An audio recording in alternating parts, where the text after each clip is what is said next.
the single only person in American history and the world who's ever indicted a president, the man you might recall who brought 2 criminal indictments against then-defendant Trump. I am talking about someone we almost never hear from before, during, and after those cases, former DOJ Special Counsel Jack Smith.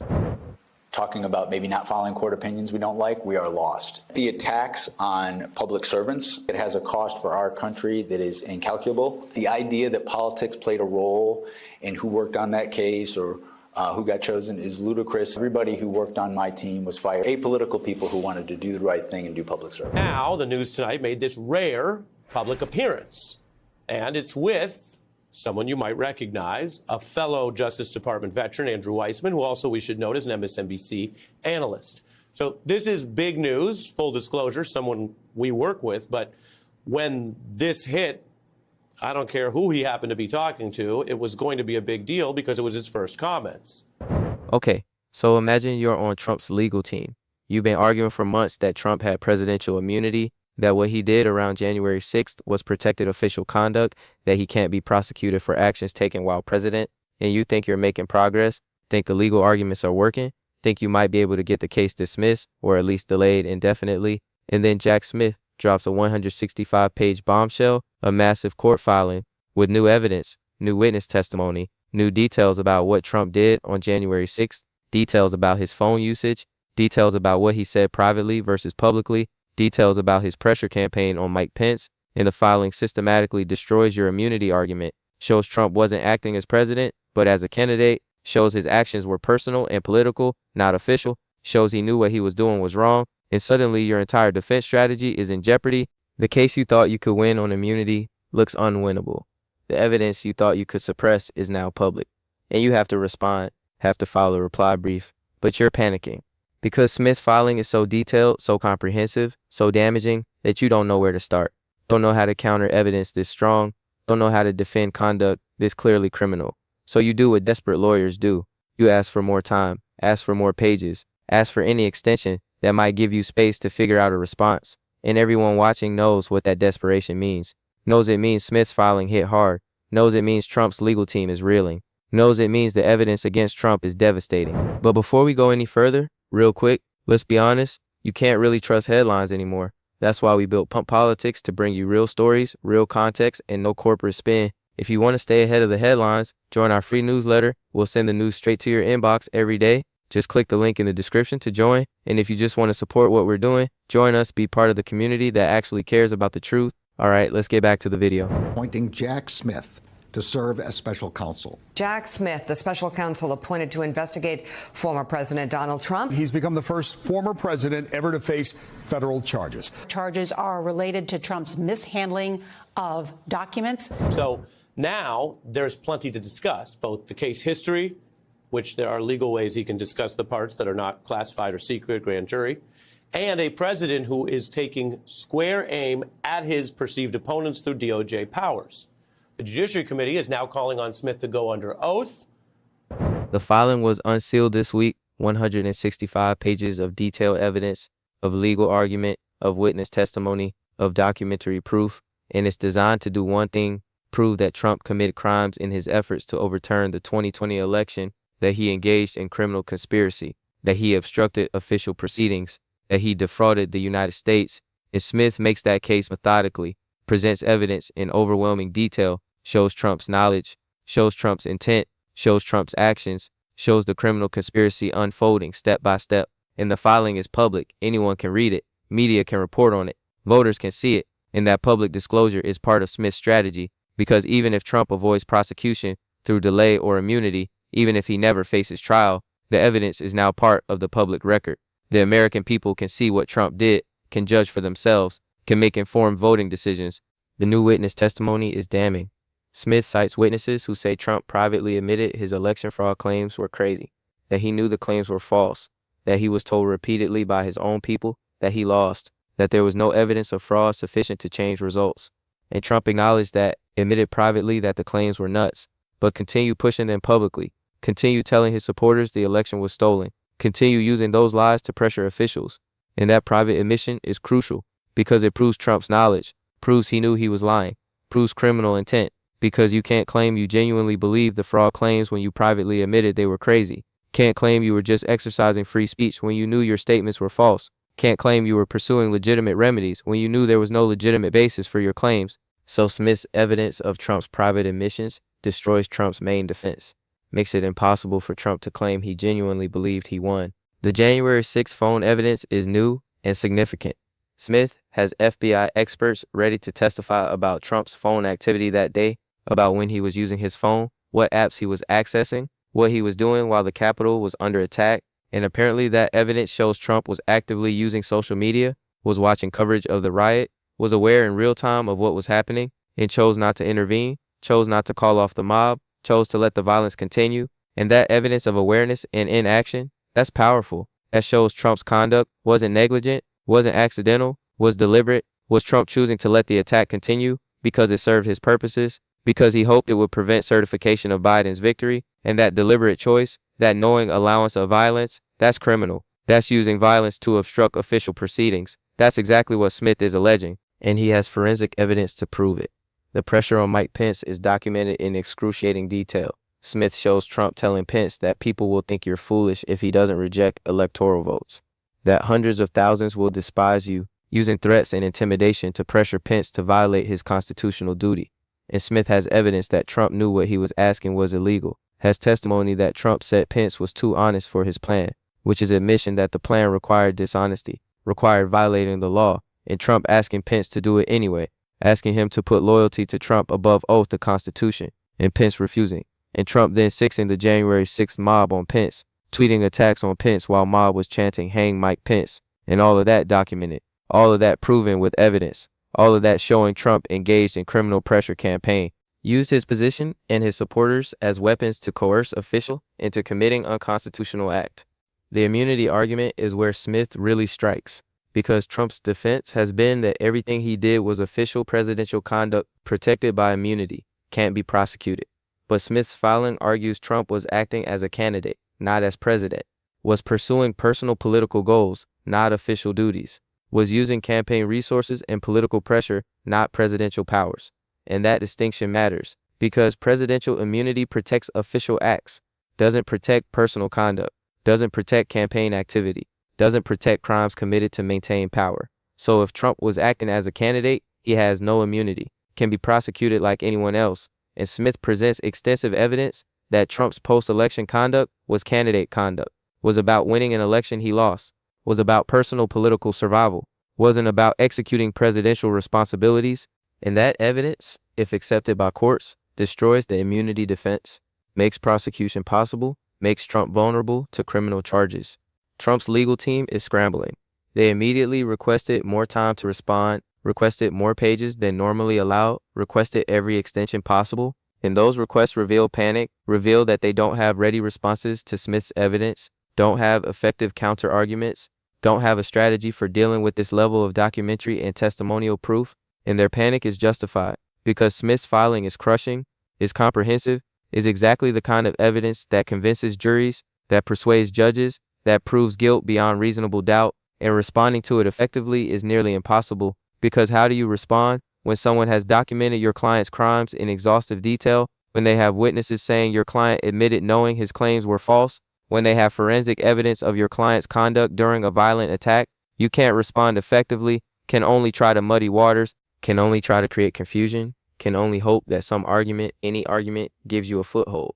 But when evidence is this strong, when the case is this well documented, muddying waters doesn't work, truth breaks through. And Trump's lawyers know it, so buckle up, because we're about to break down exactly what Jack Smith's bombshell filing reveals and why it's absolutely devastating to Trump's entire legal defense. All right, let's dig into the specific evidence Jack Smith presents in this 165-page filing, because the details are what make this so devastating. The specific testimonies, the specific documents, the specific proof of Trump's criminal conduct. So we start with the crazy admission. According to Smith's filing, multiple witnesses report that Trump privately characterized the election fraud claims as crazy. This wasn't just general skepticism. This was Trump specifically saying the claims being made by Sidney Powell and others were nuts, were not credible, were not supported by evidence. And yet Trump continued to amplify those claims publicly, continued to use them as basis for pressuring officials, continued to tell his supporters the election was stolen based on claims he privately admitted were crazy. And that pattern, that disconnect between private knowledge and public statements, that's fraud. That's Trump knowingly making false statements to achieve political objectives. And it proves criminal intent, proves Trump knew he was lying, proves he was engaged in conspiracy to defraud. The timeline Smith presents is meticulous. Shows Trump being told repeatedly by his own people that he lost, campaign officials saying there was no path to victory, attorneys saying lawsuits were failing because there was no evidence, advisors saying concession was necessary, and Trump rejecting all of it, deciding instead to pursue increasingly desperate strategies to pressure state officials, to organize fake electors, to pressure Pence, to incite January 6th, and each step documented, each decision shown to be deliberate, each action proven to be part of broader conspiracy. And that timeline is powerful because it shows progression, shows Trump escalating, shows each strategy failing, and Trump trying something more extreme, until finally Trump is using mob violence to try to stop certification. And that escalation shows criminal intent, shows Trump wasn't making innocent mistakes, was deliberately pursuing criminal strategies because legitimate options have failed. The witness list is apparently extensive. Smith cites testimony from dozens of people, from Trump's own staff, from campaign officials, from government officials who were pressured, from people who participated in various schemes, and all of them painting consistent picture, all of them describing Trump's knowledge, Trump's intent, Trump's direction, and consistency matters because Trump can't claim witnesses are lying when dozens of people tell the same story, can't claim it's all made up when evidence corroborates testimony, can't dismiss it as partisan attack when witnesses include Republicans, Trump appointees, people who were loyal to him. So the breadth of witness testimony makes Smith's case overwhelming, makes it impossible to dismiss or minimize. Mike Pence's testimony is particularly important because Pence was there, was the person Trump was pressuring most directly, was the person who could have single-handedly given Trump what he wanted, and Pence refused. And according to Smith's filing, Pence told Trump it was illegal, told Trump he didn't have authority to reject electoral votes, told Trump he wouldn't do it, and Trump kept pressuring, kept insisting, kept threatening, and finally, when Pence wouldn't comply, Trump turned mob against him, tweeted during riot that Pence didn't have the courage, essentially told violent mob that Pence was enemy, and mob responded by chanting for Pence to be hanged, and Trump did nothing to protect him, did nothing to call off mob, let the violence continue. And Pence's account of all this, Pence's testimony about Trump's pressure and threats, that's devastating. That's firsthand account from someone who was central to the scheme, someone who has no reason to lie, someone whose testimony is inherently credible. And juries believe witnesses like that. The phone forensics on January 6th opened new lines of evidence. Smith apparently has detailed analysis of Trump's phone activity, knows when he was on Twitter, when he was watching TV coverage, when he was making calls, when he was just sitting there aware of what was happening, but choosing not to act. And that minute-by-minute reconstruction of Trump's conduct is important because it destroys any claim that Trump didn't know what was happening, that he wasn't aware of the violence, that he would have acted if only he'd known. The forensics show he knew, show he was paying attention, show he was actively engaging with social media while Capitol was under attack, and chose not to intervene, chose not to call off mob, chose to let violence continue for hours. And that choice, that knowing allowance of violence, that's criminal. That's using violence to obstruct official proceeding. That's exactly what Smith needs to prove, and forensics provide that proof. Smith's argument about candidate versus official conduct is legally sophisticated. He's not arguing Trump had no presidential powers. He's arguing Trump was using those powers for personal political purposes rather than official ones, was using office to pursue campaign objectives, was acting to benefit himself as candidate rather than to serve public as president. And that distinction is crucial for immunity analysis, because presidential immunity protects official acts, acts taken in service of presidential duties, but doesn't protect personal acts, doesn't protect campaign activity, doesn't protect crimes committed for personal benefit. So if courts accept Smith's characterization, if they agree Trump was acting as candidate, then immunity doesn't apply, then Trump can be prosecuted. And Smith provides extensive evidence supporting that characterization, shows Trump using campaign staff, shows Trump focused on election outcomes, shows Trump's stated goal was staying in power, all of which suggests candidate conduct rather than official conduct. The fake elector scheme gets detailed treatment. Smith documents how the scheme was organized, how Trump and his allies recruited people to sign false certificates, how those certificates were submitted to Congress, how the plan was to create confusion about which electors were legitimate, and how Trump knew it was fraudulent, has evidence of Trump being told the plan was illegal, of lawyers refusing to participate because it was crime, and Trump proceeding anyway, finding lawyers who would participate, directing the implementation, and then trying to pressure Pence to use the fake certificates, and all of that documented, all of that proven with testimony and documents, and all of it showing Trump directing criminal conspiracy, showing Trump at center of scheme, showing Trump's personal involvement in fraud. The pressure on state officials is similarly well documented. The famous Georgia call where Trump pressured Secretary of State to find exactly enough votes to win. Similar calls to officials in other states.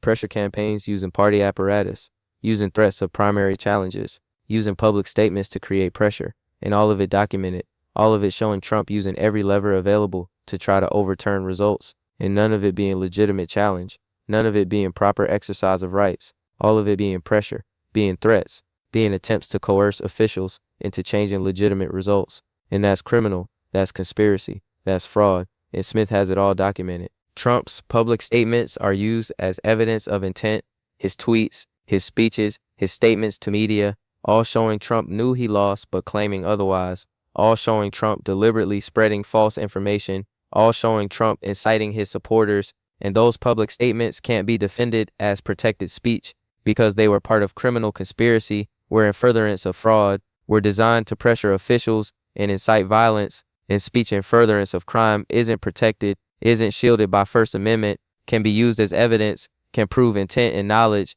and Smith uses them effectively, uses Trump's own words to prove Trump's guilt. The overall structure of Smith's filing is designed to overcome every defense, addresses immunity by showing candidate conduct, addresses intent by showing private admissions, addresses causation by showing direct pressure campaigns, addresses First Amendment by showing speech in furtherance of crime, anticipates every argument Trump's lawyers might make, and preemptively counters it. And that thoroughness is what makes the filing so powerful, is what makes it a bombshell, because it's not just throwing allegations, it's systematically building case, piece by piece, fact by fact, until the conclusion becomes unavoidable, until Trump's guilt becomes clear, until even sympathetic observers have to acknowledge the evidence is overwhelming. So let's break down what Jack Smith's bombshell filing means, why it's so devastating to Trump's defense, what the implications are legally and politically, because this isn't just another court document. This is comprehensive presentation of criminal case. This is Smith laying out exactly how he would prove Trump's guilt at trial, and it's crushing.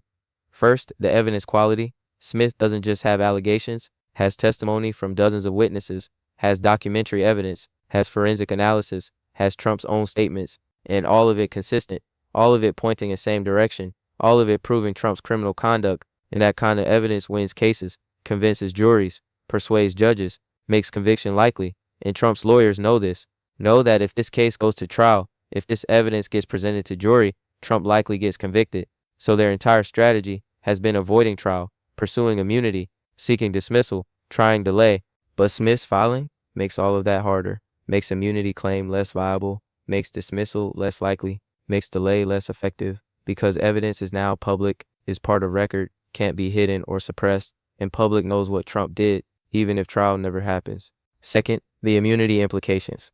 Smith's candidate versus official conduct argument is strong, is based on solid legal analysis, is distinction courts are likely to accept because it makes sense.